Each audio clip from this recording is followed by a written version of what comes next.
Texas A&M. First time they played since 2011. I mean, and I don't care that A&M lost to Auburn. There's really no difference in this game. A&M lost. If A&M lost this game after beating Auburn, they were out anyways with 3 losses. So this is still the Super Bowl for both these teams. A&M still has a chance to play in the conference title game. I think this is going to be an absolute classic. I'm not sure which way it's going to go, but I really think it's going to come down to Marcel Reed and the A&M offense. And if they can shorten the game offensively, Marcel Reed hasn't been turning the football over. This offense has looked entirely different with him back there. If he can take care of the football and A&M can run the ball and control the clock and keep Quinn Ewers off the field, assuming he's healthy, and then I think A&M's got a chance to really win this game, and that's when all hell's going to break loose now. A&M in the conference title game, what happens with who wins that game? If A&M then beats Georgia, I mean, it's going to be ridiculous. But I mean, A&M Texas is going to be the game of the year. That's the game of the week, the game of the year, no doubt. Yeah, it's this week's game of the year, right? Like we have one every week. Yeah, that's what's beautiful. That is true. It's one of the games of the year. But I will say this. I'm interested to see how Sark fixes whatever's up with Quinn deep. Like, Quinn throwing the football deep is not working right now. Ewers has been wildly inaccurate with guys that he's had open. He's missing deep shots that are there for him.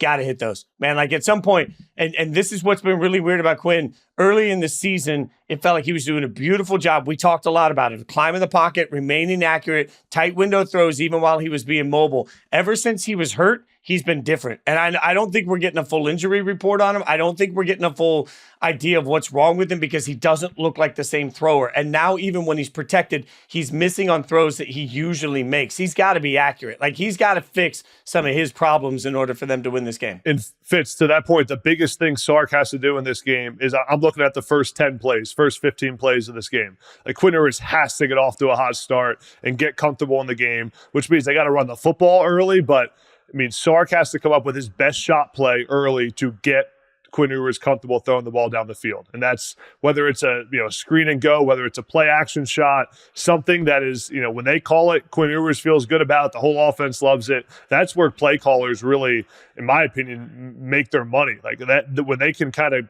predict the first 10, 15 plays of the game, that's where you get your quarterback playing hot. And now Quinn has played pretty well, hasn't turned the ball over in the last 3 games at quarterback. So he's played well, but he has not been as explosive offensively as they were early in the season, to your point. And that's the biggest question surrounding this game is how healthy is Quinn Ewers? I understand that all reports have said that he's going to play, that it was just a minor ankle sprain. Well, good to play can mean a whole lot of different things. And it was very obvious last week against Kentucky when his ankle started to act up. Because in the first half, the Texas offense was humming at 24 points, 280 total yards. They scored on 4 of their 6 possessions. Like, that was just a very surgical performance from Texas.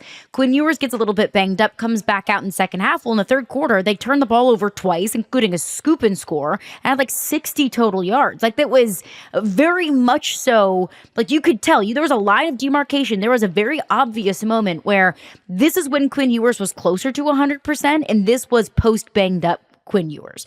That's a Texas A&M defensive front that has made their money by disrupting the quarterback. And that doesn't really pop off the stat sheet. I think Texas A&M might be like 13th or 14th in the SEC in total sacks this season. Like, it's not the sexiest stat line for Texas A&M sacks-wise.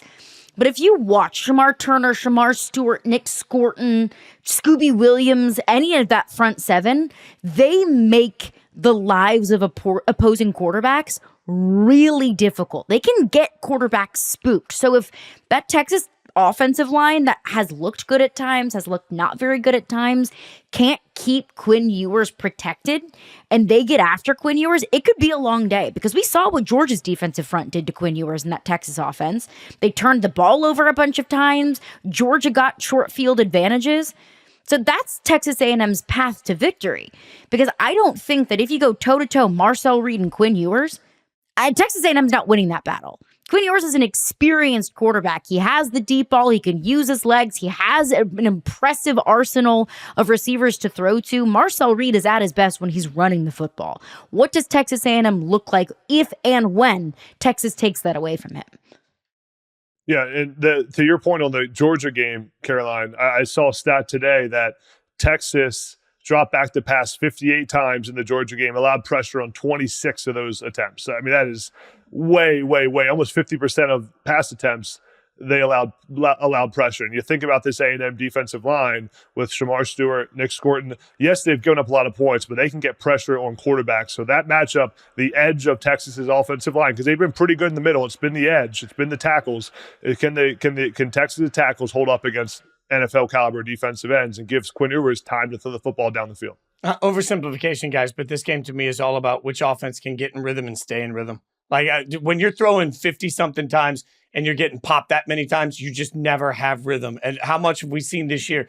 The offenses that just struggle one week after the next are the offenses that never really get sort of a sense. I think that's why, Adam, you said it earlier. Like, it's about running the ball. It's about play action. It's about getting some sort of established rhythm to what you're doing. It's about making sure you're limiting 3 and outs. Not every drive has to end in points, but man, you've just got to find some 6, 8, 10 play drive rhythm to what you're doing to win this football game. Yeah, and I really do believe, I mean, you mentioned Marcel Reed, Carolina, him running the football. I really do believe that if that A&M can go blow for blow with Texas. I think from a run game standpoint with their defensive line, I think they can, if they can slow this game down and just keep Quinn Ewers off the field, run the football, Marcel Reed can run the quarterback run game.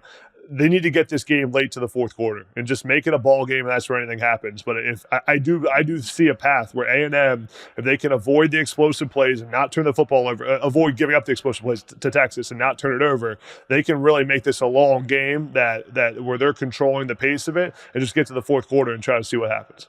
If Marcel Reed can run the ball, I would say that this is a really close game. Like, comes down to the final possession, whoever scores last wins. I just don't know if Texas's defense is going to let him. Like, if I'm Texas, that's my number one game plan. I mean, this Texas defense, I don't think we talk about nearly enough. We talk a lot about Texas's offense, rightfully so, because you have an offensive genius in Sark as your head coach. You have an incredibly experienced starting quarterback. You have one of the biggest stars in the sport as your backup quarterback. And you have a run game that's been incredibly solid with Kerchavian Wisner and Jaden Blue. You have Gunnar Helm at the tight end position. You have Matthew Golden, who had a big game against Kentucky. Obviously, Isaiah Bond, who transferred in from Alabama. Like, you have all of these offensive weapons.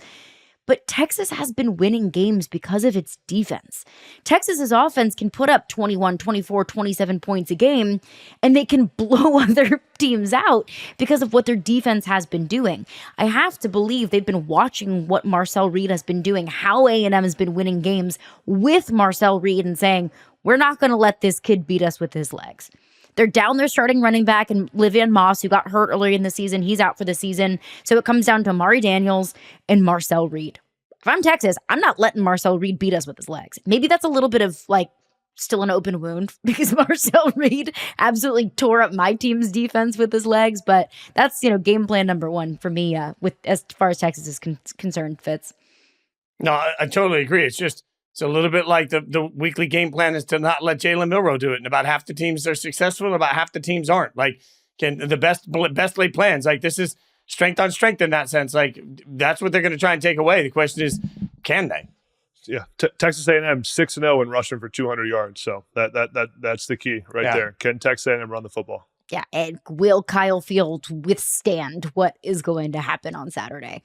Because I've been there live for a game when everybody's, swaying all in synchronization. That place is freaking nuts. That place is crazy. Did you just start dancing there, Carolina? A little bit. I've been doing. Well, have you seen? You were getting animated. I'm swag surfing a little bit.